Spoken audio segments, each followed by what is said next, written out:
এর মধ্যে হঠাৎ রুমে নাহিদ আর শান্ত আসে। রিদির গায়ে একটা টপস আর প্লাজো ছিল। রিদি উড়না খুঁজতে অস্থির। উড়না না পেয়ে ব্ল্যাঙ্কেট গায়ে জড়িয়ে নেয়। তোমরা থাকো, আমি আসছি। রিদি আর শান্তকে রুমে রেখে নিপা, নীরা, নাহিদ রুম থেকে বেরিয়ে গেল। রিদির খুব ভয় করছে, কারণ এক তো রুমে একা, শান্ত আছে, তার উপর উড়নাটাও খুঁজে পাচ্ছে না। ওরা রুম থেকে বেরোলে শান্ত দরজা অফ করে দেয়। রিদি চোখ বন্ধ করে নিচের দিকে তাকিয়ে আছে। শান্ত গিয়ে রিদির পাশে বসে। রিদি বুঝতে পারছে যে শান্ত তার অনেকটাই কাছে আছে, কারণ শান্ত কাছে আসলে রিদির হার্টবিট ফুল স্পিডে চলতে থাকে। শান্ত আস্তে করে রিদির হাতের উপর হাত রাখলো। রিদি ভয়ে হাত সরিয়ে নেয়। চোখ খুলে শান্তর দিকে তাকিয়ে দেখে শান্ত রিদির অনেকটা কাছে। রিদি শান্তর দিকে তাকিয়ে আছে। শান্ত কালো একটা শার্ট পরেছে। শার্টের সামনে বুদাম দুটো খোলা রেখেছে, যার জন্য বুকে থাকা লুমগুলো দেখা যাচ্ছে। রিদির ইচ্ছে করছে একবার ছুঁয়ে দেখতে। রিদি শান্তর মুখের দিকে তাকাতেই তিলটা দেখতে পায়। শান্ত রিদির হাত ধরে টেনে রিদিকে তার বুকের সাথে মিশিয়ে ফেলে। রিদি দুই হাত দিয়ে শান্তর শার্ট খামচে ধরে আছে। শান্ত রিদির গাড় থেকে চুলগুলো পিছনে সরিয়ে দিল। রিদির গাড়ে ঠোঁট ছোঁয়াতে রিদি কেঁপে ওঠে। রিদি শান্তর শার্টটা আরো জোরে খামচে ধরে।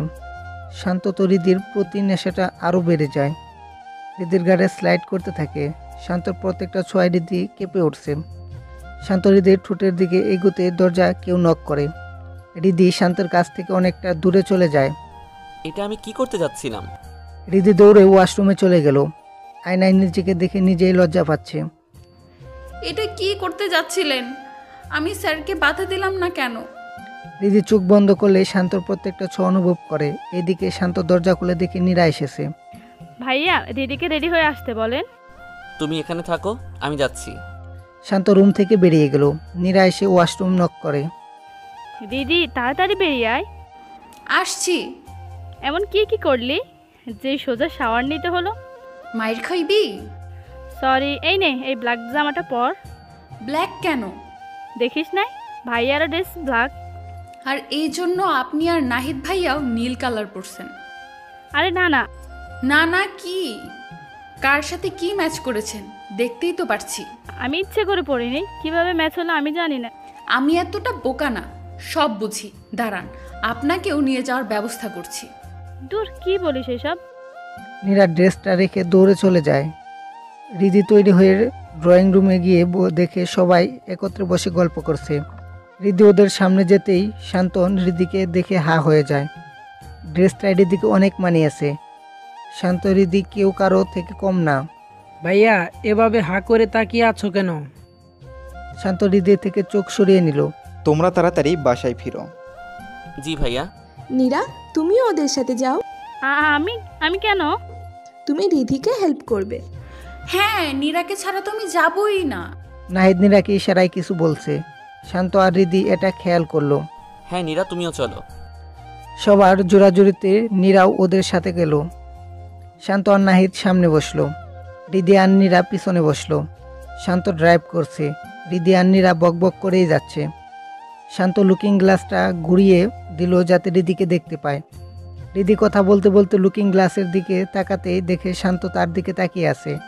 রিদি অনেকক্ষণ ধরেই লক্ষ্য করছে শান্ত মনোযোগ দিয়ে ড্রাইভ না করে বারবার তার দিকে তাকাচ্ছে। মেইন রোডে এরকম আনমনা গাড়ি চালানো অনেক রিস্কের। রিদি নীরাকে বলল তার সিটে আসতে। নীরা রিদির সিটে আসলো আর রিদি নীরার সিটে বসলো। শান্ত এটা দেখে খুব রেগে গেল। শান্ত হঠাৎ করে গাড়ি ব্রেক করলো। ভাইয়া, কি হয়েছে? তোমরা যাও, আমি পরে আসছি। কেন ভাইয়া, কি হয়েছে ভাইয়া? শান্ত কোনো কথা না বলে গাড়ি থেকে বেরিয়ে যায়। রিদি বুঝতে পারে রিদি সিট চেঞ্জ করেছে, হয়তো এর জন্য রেগে গেছে। শান্ত গাড়ি থেকে নেমে পিছন দিকে চলে যেতে লাগলো। রিদি তাড়াতাড়ি করে গাড়ি থেকে নেমে দৌড়ে গিয়ে শান্তের সামনে দাঁড়ালো। কোথায় যাচ্ছেন? তোমাকে বলতে হবে? এরকম করে কথা বলছেন কেন? তোমরা যাও, আমি পরে আসবো। আমাদের সাথে গেলে প্রবলেম কি? আমি তোমাদের সাথে গেলে আর কারো না হোক, তোমার তো প্রবলেম হবে। আপনি সামনে তাকিয়ে ড্রাইভ করছিলেন না, তাই তো সিট চেঞ্জ করলাম। এখন তুমি আমাকে ড্রাইভিং শেখাচ্ছ? না, মানে মেইন রোডে এভাবে ড্রাইভ করা ঠিক না। সরি, আমার ভুল হয়েছে। এখন তোমরা যাও। আপনাকে ছাড়া যাচ্ছি না। মানেটা কি? আপনি যদি না যান তাহলে আমিও যাচ্ছি না। রাগ বাড়াতে চাইছো? আপনি যাবেন না? একটা কথা দুবার বলার ইচ্ছে আমার নেই। ওকে, মনে হয় আমার জন্য আপনাদের প্রবলেম হচ্ছে। আপনি নাহিদ ভাইয়ার নীরার সাথে যান, আমি আসছি। রিদি মন খারাপ করে সামনের দিকে হেঁটে হেঁটে যেতে লাগলো। শান্ত এমনিতেও রেগে আছে। রিদির এসব কথা শুনে আরও রেগে গেল। রিদি কিছু দূর যাওয়ার পর একটা রিক্সা ডাক দিল। রিদি যেই রিক্সাতে উঠতে যাবে তখনই শান্ত রিদির হাত টেনে ধরে রিক্সা চালককে টাকা দিয়ে রিদিকে টেনে গাড়িতে বসিয়ে দিল। রিদি তো পুরো ব্যাপারটার জন্য হা করে আছে। রিদি চুপচাপ গাড়িতে বসে যায়। শান্ত গাড়িতে বসে লুকিং গ্লাসটা রুমাল দিয়ে বেঁধে দেয়। তারপর ড্রাইভ করতে শুরু করে। সবাই বুঝতে পারছে যে শান্ত রেগে আছে, তাই কেউ কিছু বলছে না, চুপচাপ বসে আছে। রিদির সব কিছু দেখে অনেক হাসি পাচ্ছে, কিন্তু শান্তর জন্য শব্দ করে হাসতেও পারছে না। শপিং মলে গিয়ে শান্ত সবার পিছন পিছন হাঁটছে। নীরা আর রিদি একসাথে হাঁটছে, আর নাহিদ ওদের পিছনে। দিদি, তুই এখন ভাইয়ের সাথে থাকা দরকার। কেন? দেখছিস না রাগে লাল হয়ে আছে। তো আমি কি করব? তুই কি করবি মানে? রাগ না ভাঙালে কখন কি করে বসবে কে জানে। আমার তো ভয় করছে। ভয় পেয়ে লাভ নেই, আমি যাচ্ছি, তুই ভাইয়ের সাথে আয়। যাব? যাবে মানে কি, যা। ওকে, দোয়া করিস। নীরা আর নাহিদ আগে চলে গেল। দিদি কিছুক্ষণ দাঁড়িয়ে থাকলো, তারপর যেই শান্তর দিকে যাবে তখনও দেখলো শান্ত একটা মেয়ের সাথে দাঁড়িয়ে দাঁড়িয়ে কথা বলছে। রিদি কিছুক্ষণ দাঁড়িয়ে এটা দেখলো, শান্ত মেয়েটির সাথে হেসে হেসে কথা বলছে। রিদির মাথা পুরাই গরম হয়ে গেল। লুচ্চা ছেলে, কয়েকদিন পর বিয়ে আর এখন মেয়েদের সাথে হেসে হেসে কথা বলছে। না জানি এরা কি করছে। এত খাটাস ছেলে কেন আল্লাহ আমার কপালে রাখছে কে জানে। রিদি অনেকক্ষণ ধরে দাঁড়িয়ে রইল, কিন্তু শান্ত আসার নামই নেই। রিদি আবার রেগে ওদের দিকে গেল। রিদি ওদের কাছে যেতেই শান্ত রিদির দিকে তাকায়। তুমি এখানে কেন? ওদের সাথে যাওনি?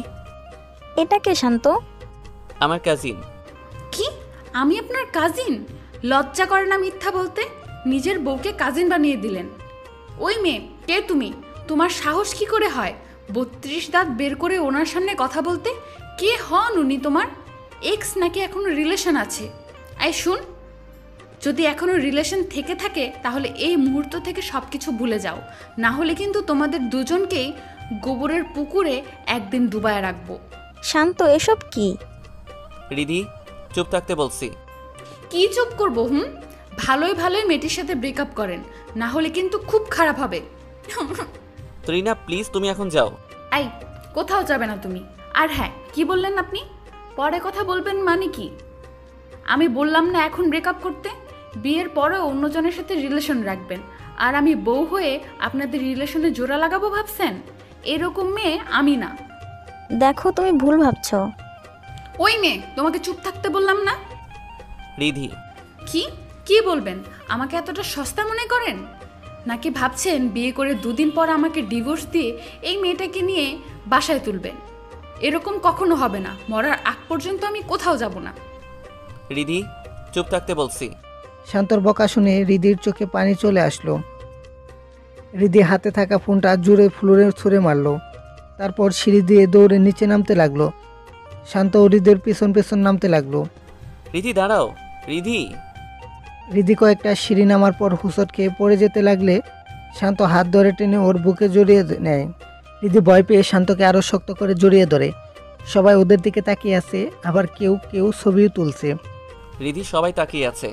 রিদি শান্তকে ছেড়ে দিল। ছোট বাচ্চার মতো 2 হাত শান্তর দিকে বাড়িয়ে, আমাকে কোলে নিন। সবাই দেখবে তো? ওকে, নিতে হবে না। রিদি নিচের দিকে নামতে লাগলো। শান্ত আচমকা রিদিকে কুলে তুলে নেয়। সবাইকে দেখিয়ে রিদির ঠোঁটে কিস করে। রিদি তো রীতিমতো হাঁ হয়ে যায়। সবাই চিৎকার করে অল দ্য বেস্ট জানায়। শান্ত রিদিকে কুলে নিয়ে উপরে যেতে লাগে। উপরে উঠে তৃণাকে দেখতে পেয়ে রিদি শান্তর গলা জড়িয়ে ধরে শান্তর গালে কিস করে। তৃণা হাঁ করে তাকিয়ে থাকে। রিদি তৃণাকে বেংসি কেটে শান্তর বুকে মুখ লুকিয়ে রাখে। কিছু দূর যাওয়ার পর যখন তৃণাকে দেখতে পাচ্ছিল না, তখন রিদি নামার জন্য লাফালাফি করে। এখন নামিয়ে দেন। এতক্ষণ তো কোলে নেওয়ার জন্য লাফালাফি করছিলে, এখন নামতে ইচ্ছে হলো কেন? তখন তো তৃণা না মনে এমনি মন চাইছিল। কিন্তু এখন বুঝতে পারছি আপনার কষ্ট হচ্ছে, তাই নামতে চাইছি। তোমার মতো মেয়েকে কোলে নিয়ে আমি 100 মিটার দৌড় প্রতিযোগিতায়ও অ্যাটেন্ড করতে পারবো। দেখছি তো, যেই না বডি বিল্ডার আপনি। বিশ্বাস হচ্ছে না? প্রুভ করব? না না, দরকার নেই, পরে আবার আমাকে ফেলে দিয়ে হাত পা ভেঙে দিবেন। পরবর্তী পার্ট খুব শীঘ্রই আসছে। এখনই সাবস্ক্রাইব করে পাশে থাকা বেল আইকনটিকে প্রেস করে রাখুন। আর আমাদের পাশে থাকার জন্য ধন্যবাদ।